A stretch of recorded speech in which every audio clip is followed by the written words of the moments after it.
العلاقات ما شاء الله تعالى، يعني في جميع المجالات وفي كتاب الله تعالى. فيعني الإنسان اللي يدير مسابقة في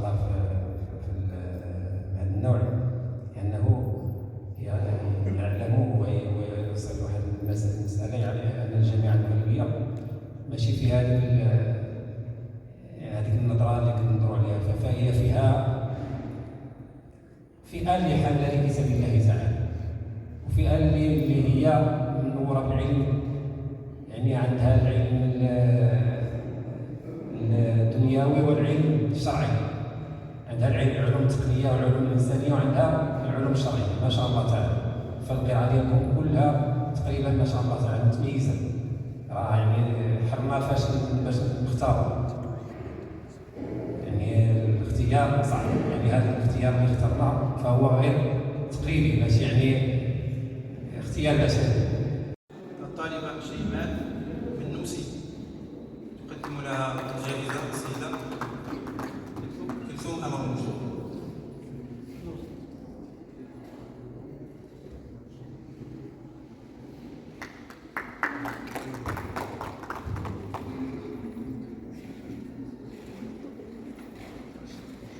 حيونس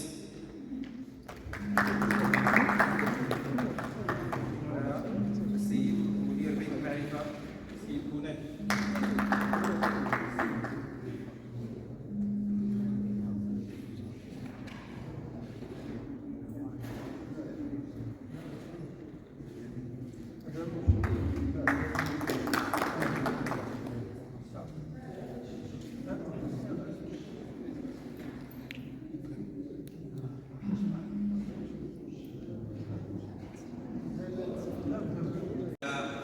صاحب المركز الثالث في فئة الذكور السيد مختار يوسف عز، يتفضل مشكورا.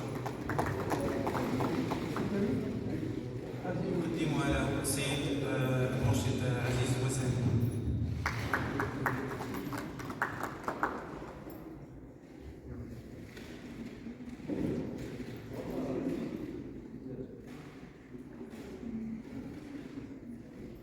فئة الإناث المترجي أسماء يقدم لها الجائزة السيد حامد محمد رئيس مصلحة الموظفين.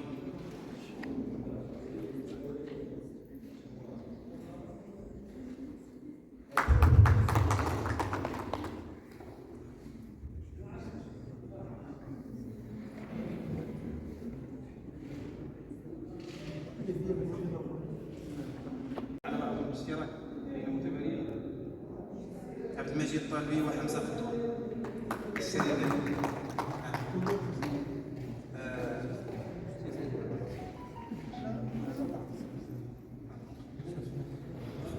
يقدم لها جائزة السيد سيدي مولود القادري، إمام وخطيب وواعي والأب الروحي.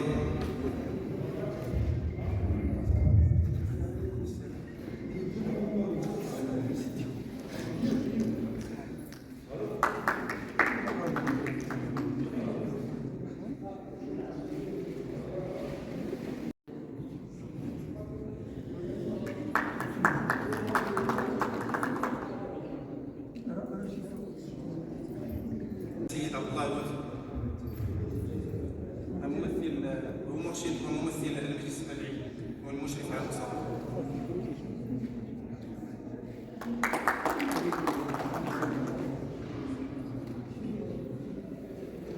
اسمي القديم مولود القديري، إمام وخطيب الحي الجامعي.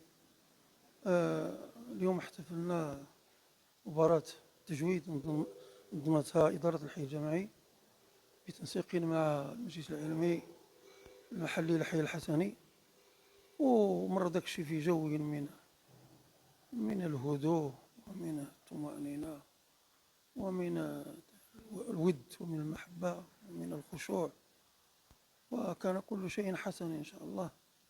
وجزا الله خيرا إدارة الحي الجامعي التي نظمت هذه والمجلس العلمي ورجال الأعلام. نشكر هذه القناة على تواجدها وعلى حرصها على أخذ الكلمة وعلى تغطيتها لهذه للمباراة.